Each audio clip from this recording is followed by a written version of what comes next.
Assalamualaikum warahmatullahi wabarakatuh. Perkenalkan, kami dari kelompok 11. Saya Mutian Rahma bersama dengan dua rekan saya, yaitu Kamarul Hidayat dan Riyadus Solihin. Di sini kami akan mempresentasikan hasil diskusi dari kelompok kami tentang konsep kepemimpinan dan pengembangan kemampuan kepemimpinan. Selamat menyaksikan. Dalam kesempatan kali ini, kami akan membagi konsep kepemimpinan menjadi 4 bagian. Yang pertama, yaitu tentang definisi dari kepemimpinan. Yang kedua, ialah jenis-jenis dari kepemimpinan. Yang ketiga, teori kepemimpinan. Dan yang terakhir adalah fungsi kepemimpinan. Kita masuk kepada pembahasan.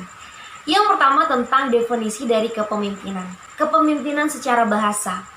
Dalam bahasa Inggris, kepemimpinan secara bahasa adalah leader, yang artinya pemimpin. Nah, kalau dalam Kamus Besar Bahasa Indonesia, kepemimpinan itu hanya diambil kata pimpinnya saja, yang artinya menuntun ataupun membimbing.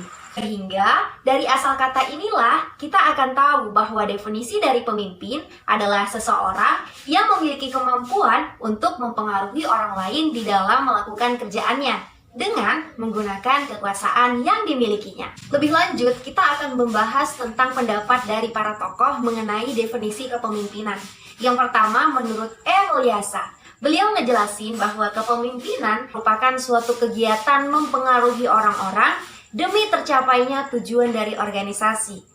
Tak kalah dengan Elyasa, Malayo SP Hasibuan juga ngejelasin bahwa kegiatan kepemimpinan adalah cara seorang pemimpin untuk mempengaruhi bawahan agar mau bekerja sama dan bekerja secara produktif demi tercapainya suatu tujuan organisasi. Kita masuk ke pembahasan selanjutnya tentang jenis-jenis kepemimpinan.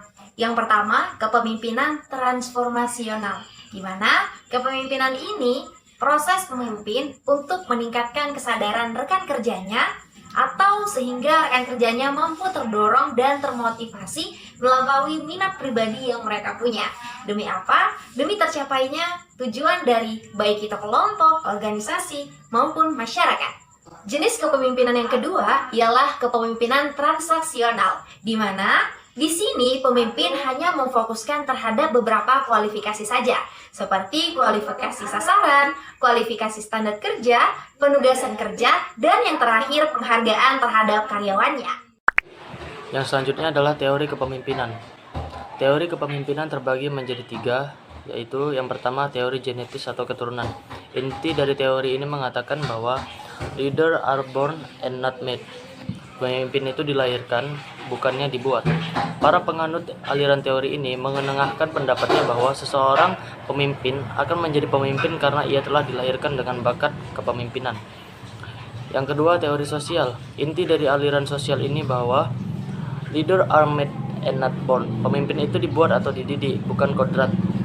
Jadi teori ini merupakan kebalikan dari teori genetis. Para penganut teori ini mengenengahkan pendapat yang menyatakan bahwa setiap orang bisa menjadi pemimpin apabila diberikan pendidikan dan pengalaman yang cukup. Yang ketiga, teori ekologis. Teori ini muncul terhadap reaksi kedua di atas. Inti dari teori ini menekankan bahwa seseorang hanya akan berhasil menjadi pemimpin yang baik apabila ia telah memiliki bakat kepemimpinan. Bakat tersebut kemudian dikembangkan melalui pendidikan dan pengalaman yang memungkinkan untuk dikembangkan lebih lanjut. Yang terakhir, fungsi kepemimpinan. Tujuan dan fungsi seorang pemimpin akan sangat menentukan kemana dan akan menjadi apa organisasi yang dipimpinnya.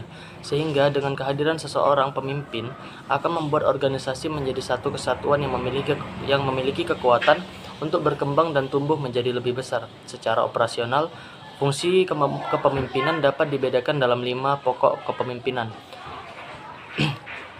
Yang pertama, fungsi instruksional. Fungsi ini bersifat komunikasi satu arah. Pemimpin sebagai komunikasi pihak yang menentukan apa, bagaimana, bila mana, dan di mana perintah itu dikerjakan agar keputusan dapat dilaksanakan secara efektif. Yang kedua, fungsi konsultasi. Konsultasi itu dimaksudkan untuk memperoleh masukan berupa umpan balik atau feedback untuk memperbaiki dan menyempurnakan keputusan-keputusan yang telah ditetapkan dan dilaksanakan. Yang ketiga, fungsi partisipatif. Dalam menjalankan fungsi ini, pemimpin berusaha mengaktifkan orang-orang yang dipimpinnya, baik dalam keikutsertaan mengambil keputusan maupun dalam melaksanakannya. Yang keempat, fungsi delegasi. Fungsi ini dilaksanakan dengan memberi kelimpahan wewenang membuat atau menetapkan keputusan, baik melalui persetujuan maupun tanpa persetujuan dari pemimpin. Yang terakhir, fungsi pengendalian. Fungsi pengendalian bermaksud kepemimpinan yang sukses atau efektif mampu mengatur aktivitas anggotanya secara terarah dan dalam koordinasi yang efektif sehingga memungkinkan tercapainya tujuan bersama secara dorongan, penghargaan secara efektif, dan penyediaan pusat sumber melalui melalui pengembangan pusat belajar. Berikut adalah cara yang bisa dilakukan untuk mengembangkan skill kepemimpinan dalam diri siapa saja. 1. Menjadi inspirasi orang lain. Pemimpin yang baik mampu menyelesaikan semua tugas dan masalah yang dihadapi. Selain itu, ia juga harus bisa memotivasi orang lain dan mendorong mereka untuk melakukan dan memberikan yang terbaik bahkan dalam situasi terburuk sekalipun. 2. Terus belajar. Ada orang yang terlahir dengan jiwa kepemimpinan, namun banyak juga yang menjadi pemimpin karena pengalaman yang mereka miliki. Manusia akan terus tumbuh dan belajar setiap hari. 3. Tidak berhenti berkomunikasi. Komunikasi adalah salah satu senjata terhebat yang dimiliki oleh manusia. Anda bisa menyelesaikan hampir semua masalah jika Anda dapat berkomunikasi dengan baik. 4. Melihat jauh ke depan. Ingat bahwa seorang pemimpin yang baik harus bisa mengatasi segala perubahan tak terduga. Anda harus punya rencana cadangan untuk menghadapi semua kemungkinan yang terjadi di masa depan. 6. Selalu bersemangat. Selalu menunjukkan semangat di depan anggota tim adalah sifat wajib yang harus dimiliki oleh seorang pemimpin.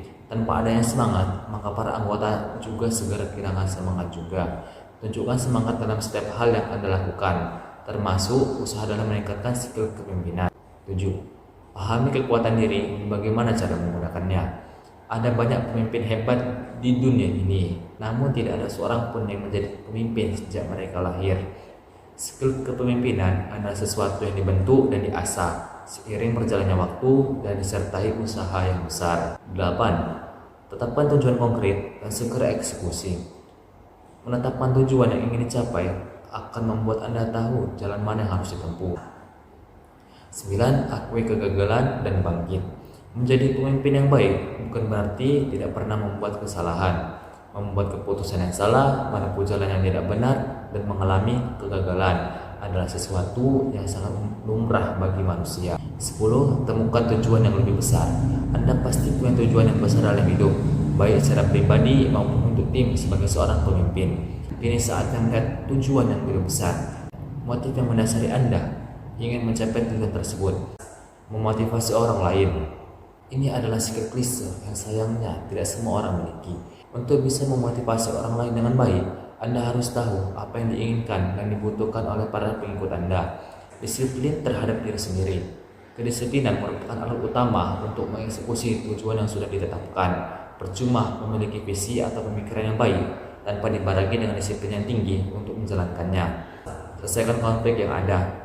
Memimpin sebuah tim atau organisasi artinya harus siap menghadapi perbedaan dan perselisihan yang terjadi. Mustahil tidak terjadi konflik di dalam tim. Konflik harus segera diselesaikan secara baik dan adil. Berpikir secara terbuka. Pemimpin sejati tidak keberatan untuk mengalah pada anggotanya di saat yang tepat. Tidak perlu merasa terancam jika ada yang tidak setuju dengan Anda. Berpikiran terbuka memang tidak mudah. Namun jika Anda belajar untuk menghormati dan menghargai anggota tim, mereka pun akan melakukan hal yang sama kepada Anda. Dari materi yang udah kami uraikan tadi, terdapat 2 poin yang menjadi kesimpulan dari akhir video ini. Yang pertama, kepemimpinan adalah suatu kegiatan untuk mempengaruhi orang lain agar mau bekerja sama dan bekerja secara produktif guna mencapai tujuan dari organisasi. Poin yang kedua, cara mengembangkan skill kepemimpinan adalah yang pertama, paham akan kekuatan diri. Senantiasa terus belajar, tidak berhenti untuk berkomunikasi, mau untuk terus berpikir kritis, punya tujuan, dan tidak takut untuk gagal. Demikianlah presentasi dari kelompok kami. Lebih dan kurang kami mohon maaf kepada teman-teman yang ingin menyampaikan kritik, saran, dan juga pertanyaannya. Kami tunggu di kolom komentar. Terima kasih. Assalamualaikum warahmatullahi wabarakatuh.